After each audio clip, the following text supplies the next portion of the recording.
Welcome everyone. I'm really excited to chat with you today. I just got back from observing a Montessori work cycle, and watching the children in action always touches my heart. There's something truly magical about seeing their enthusiasm and focus as they engage with their work. Our students, as part of our diploma course, often have lots of questions about the work cycle and what does it actually look like. They want to know things like what's really happening during that time, what are the children doing, how are the adults involved in this. It's one thing to learn about the work cycle in theory, but it's another to see it unfold in real life. So today, I want to take a moment to paint this picture for you so you can get a clearer idea of what a typical Montessori work cycle entails. Now, before we get into the details, I want to let you know that we have a great video on our channel that explains the theory behind the Montessori work cycle. I think it will really help you to understand the principles behind what you're about to see. So I'm going to link it right here above, and I'll also include the link in the description box below. Now, let me tell you about what I walked into this morning. It was a beautiful classroom that felt more like a cozy home than a typical school setting. There were about 20 children happily engaged in a variety of activities.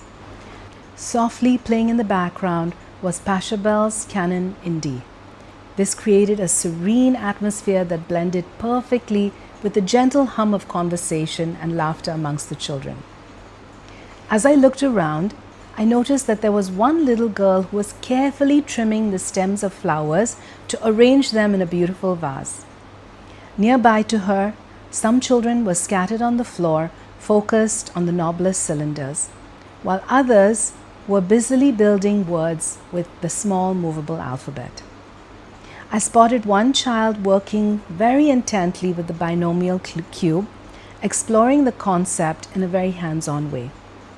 There were also children seated at tables, each one absorbed in their own activities, and a couple of children were just outside, connected to the classroom, doing some gardening or creating art. Now, what struck me the most was how each child was working independently, fully focused on their tasks. The directress was engaging with one child, helping them build words from the green series, offering guidance while allowing the child the space to explore. The whole scene was incredibly peaceful and beautiful, a perfect reflection of the Montessori philosophy, where children can thrive in a nurturing environment. It was such a beautiful thing to witness such concentration and creativity all around me. As I sat observing this enchanting scene, I was struck by the sheer wonder of it all. Each child was immersed in their own world of discovery, fully engaged in activities that made them excited, that sparked their curiosity and their creativity. It was a beautiful reminder of how powerful a prepared environment can be.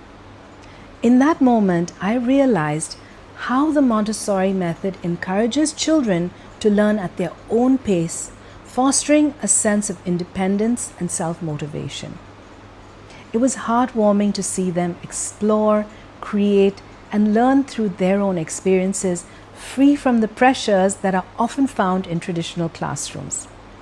The way they interacted with the materials, the way they problem-solved and collaborated with their friends when they needed to, it just spoke volumes about their innate drive to learn.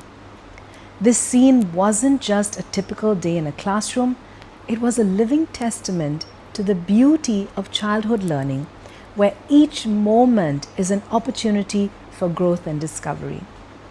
Throughout the morning, I noticed moments where a child would get up from their work, leave their activity midway, and stroll over to a friend for a quick chat. It was fun to see these little exchanges and connections forming. At times, I would see maybe a child would pause in their work and simply just sit quietly in their space, taking in their surroundings, seeming as though they are dreaming but just looking around. After a brief moment of reflection, they would come back to their materials with a renewed sense of focus and concentration. It was interesting to observe how the children occasionally wandered around the classroom, exploring different areas before ultimately coming towards the activity that caught their interest. This gentle ebb and flow of engagement highlights their natural curiosity and their ability to find their way back to meaningful work when they are ready for it. As the morning continued, I noticed the children's concentration getting deeper. They became more absorbed in their activities, fully engaged in their learning. When they felt a little bit hungry, they didn't hesitate to take care of that by themselves. One child went over to the kitchen area and squeezed fresh orange juice for himself, while another went to the fridge to pour a glass of milk and make a sandwich for herself. I loved it. It was just beautiful to see them manage their own snacks with such a high level of independence. They sat together at a table, sharing a light meal and chatting happily with one another. This kind of social interaction added to that sense of community in this classroom. Once they finished eating, they took responsibility for cleaning up, washing their utensils, and putting everything away before coming back to work again. I observed one child who spent an entire hour building words with the movable alphabet. He carefully arranged the letters to spell out different words. Another child was completely captivated by the knob cylinders, exploring them in a variety of creative ways. Despite the different paths they took, all the children remained on task, showcasing their ability to focus and engage deeply with their own chosen activities. This kind of scene, where children are so deeply engaged in their work and they're able to manage their own needs and interact with their peers, exists largely because of the 3-hour work cycle. During this time, the teachers of course play a very important role by observing, guiding, and only when necessary they present new concepts or material. They move very quietly around the classroom, taking notes, watching each child's progress, and seeing what their interests are without interrupting the flow of work. The teachers intervene only when needed, providing support or encouragement, ensuring that each child feels confident and capable. This kind of an approach allows children to explore their activities independently, fostering a sense of ownership over their own learning. With 3 hours that are dedicated to work, children can transition smoothly between activities. They can take breaks when they need it and come back to their tasks with this renewed focus. This kind of flexibility helps them to develop self-discipline and time management skills as they learn to listen to their own bodies and minds. It's during this extended period that they can build on their own learning, engaging meaningful social interactions, and truly own their educational experiences. The magic of the Montessori classroom comes alive in these moments. It showcases the deep impact of allowing children the time to work at their own pace. The 3-hour work cycle is truly a game changer for so many reasons. Imagine having the freedom to engage deeply with what interests you without the constant interruptions of a typical classroom schedule. This extended time allows children to fully participate in their activities, immersing themselves in the learning process. One of the most incredible aspects of this work cycle is that children can choose to work on what they are drawn to at any moment. They can explore topics that light the fire, that make them curious when they feel ready for it. This means that if a child is fascinated by a specific material, they can spend as much time as they need to absorb the concept without feeling rushed. It's all about following their interests and learning at their own pace. Just think about it for a minute. When children have that uninterrupted block of time, They can explore, experiment, and even make mistakes without feeling pressured. This helps them to develop a sense of ownership over their learning.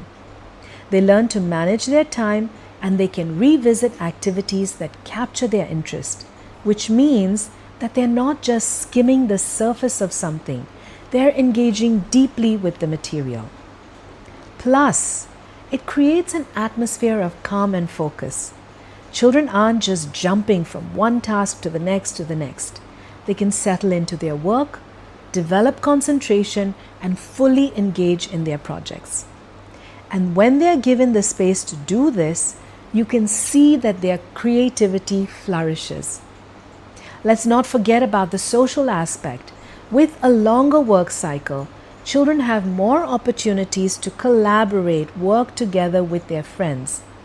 They can work, share ideas, and learn from one another, which is so valuable for developing communication and teamwork skills in the most natural way possible.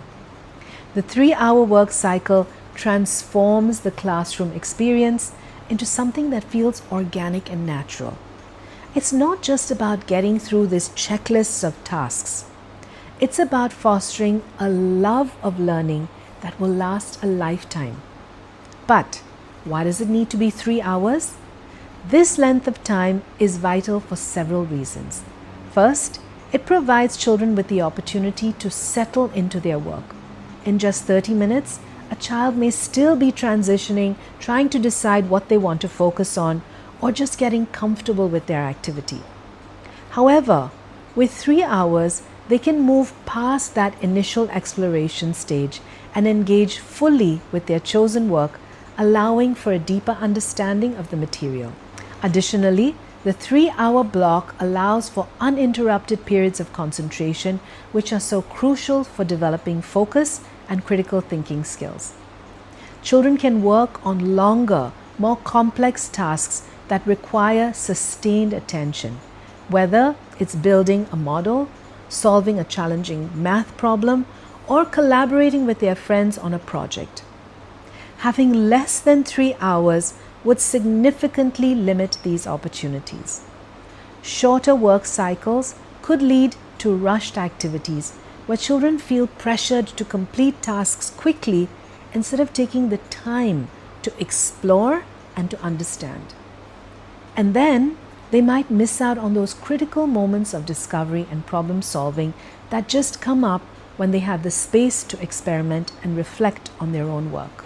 On top of all of this, a shorter time frame could disrupt the natural rhythm of the classroom. Children might feel forced to hurry through their activities, which could lead to frustration and disengagement. They wouldn't have the chance to step away, take a break, or return to their work with fresh eyes, something that is really important for their emotional and cognitive well-being. Another really important aspect of the 3-hour work cycle is the social dynamic that it creates. Children have so much time to interact with one another, share ideas, and collaborate on projects. Shortening this time would reduce their opportunities for meaningful social interactions, and that would impact their ability to develop teamwork, communication, and empathy, skills that are really important for their growth. In essence, the 3-hour work cycle is not just a time frame, it's a transformative experience that creates an environment where children can truly thrive. Reducing this time would compromise the depth of their learning, the quality of their interactions, and the overall development. This is what makes the Montessori approach so unique and effective, giving children the time and space that they need to explore, engage, and discover the world around them. So, there you have it. The Montessori 3-hour work cycle truly creates a magical environment for children to learn and to grow. This extended time allows them to explore their interests, build deep concentration, and develop essential skills at their own pace. It fosters independence, encourages meaningful social interactions, and transforms learning into a joyful experience. If you're interested in learning more about the Montessori work cycle, I'm excited to share that we have dedicated a chapter in our book that dives even deeper into this topic. Our book is available on Amazon worldwide, and if you're in Indonesia, it's available on Shopee, making it easy for you to get your hands on this fabulous book. It's a very valuable resource. If you found this video helpful, please give it a thumbs up, share it with any of your friends and family that might find it helpful, and don't forget to subscribe so you don't miss any of our videos and you keep getting insights into the wonderful world of Montessori education. Thanks again for joining me today. I hope that you've learned something from this, and I hope you continue to nurture the curiosity and love of learning in the children around you. Until we meet again, take care and have a beautiful day.